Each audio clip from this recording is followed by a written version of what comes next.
Okay, darlings, I finally started on Remnants of Filth. And remember, I went into the series basically knowing nothing, except the main character is going to regret his actions towards the male lead, and that the male lead lost his memories. And there's a third thing where there's somebody that shouldn't be trusted and disliked. And I thought it was the male lead's brother, like I said in the special edition version, but I think it's somebody else. But it is who I thought it was, like the person with the beaded thing over his forehead. That is the person that should not be trusted, from what I've seen at least. So this character here, Morning Sun, I will kill for him. I'll do anything for this precious little baby. Like, I will protect him. I am his mama and I'll do anything for him. He just wants to have a little bit of fun. He wants to have some entertainment. Sadly, his boss, the main character, is kind of a grouch and very strict and very serious, so he can't have fun any bit. Like, he hires a bunch of ladies to come to their camp to sing for them, and they sing some inappropriate songs, and he's like, guys, don't worry, the main character is just a grouch, and like he's making fun of the main character, and the main character finds out about it. And you know what he does? He literally chops the heads off those poor girls. He literally orders them to be beheaded, which I was horrified by this. And I was horrified for this poor baby because I was worried if he did those to those ladies, what he was going to do to my precious little baby. The main character seems to very much dislike brothel workers because he shuts down a brothel because one of the workers had basically tried seducing him. He shut the whole place down and looks at them with disdain and disgust. And I'm like, dude, this is kind of the only work women can find in this time period in your country. Like, you gotta give them some respect for the work they can find and do. It's not like they have some choices of that. Like, some of them are literally sold by their families to brothels or have no choice to try to feed themselves to work at a brothel. Like, I think you need to give them a little more respect, honey. So like most people, Morning Sun is very much convinced the main character is in love with Yuming Lake, this beautiful woman who is a very much ingenious healer. Yes, everyone's convinced.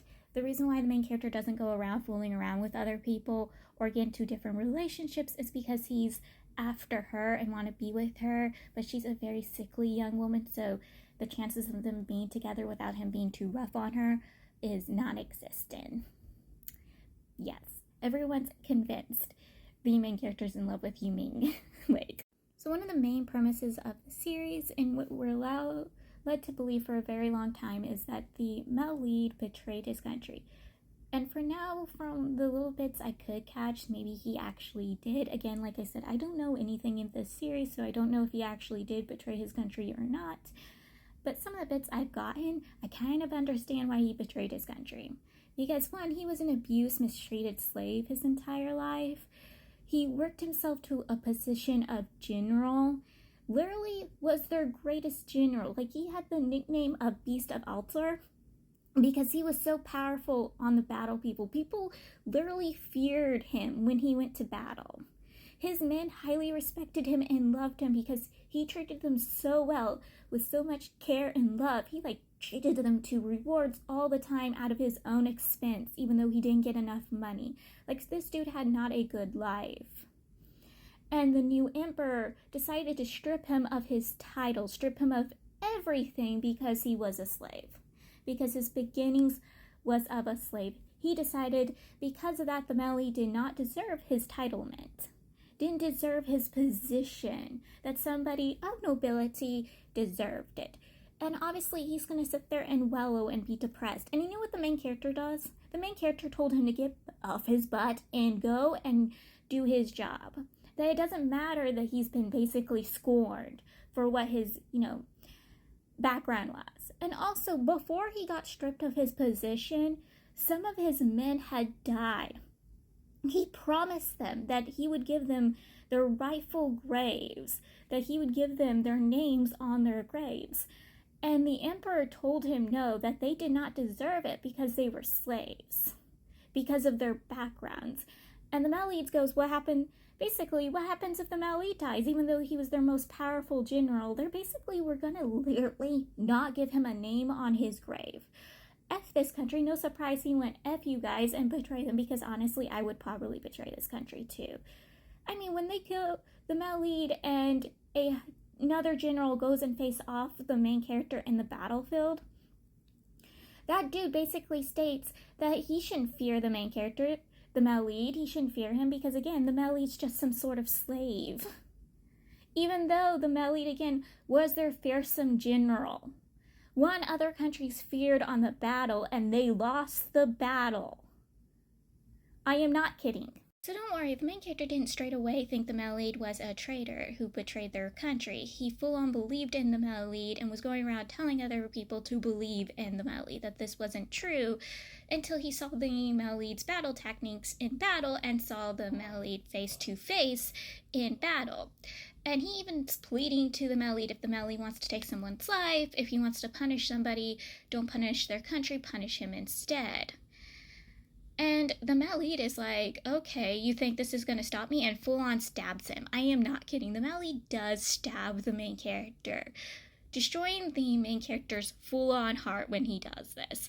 This basically leaves the main character horribly heartbroken and betrayed, and fully now believing the Malid is a traitor. And the only reason why the main character survived is because the Malid didn't stab him in the correct area, and also because Yu-Ming Lake saved him. So someone who has read Remnants, Phil, can you explain something to me? Because I was a little confused about it. So the enemy country handed the Malid back to their country for a peace thing, to stop war, or to form an alliance thing. I wasn't sure which one it was, or if that either one of those were to correct those. So can someone explain that to me, pretty please? Someone? But yes, the enemy country hands the Malid back to their country. The emperor hands the Malid over to Mercy, who is the emperor's cousin and was the Malid's original slave owner, who owns the Malid. And you know what this dude does? He puts the Malid into a brothel. This brothel is actually the worst and most disgusting brothel to exist. Basically, those who come from countries who are enemies of their country or were enemies of their country, basically hostages, war victims, war prisoners, just people like that are put into this brothel, and people come to this brothel to do whatever they want. If they have hatred or disgust towards the country these people come from, to do what they want to punish these people for the actions that their country believes their other countries have.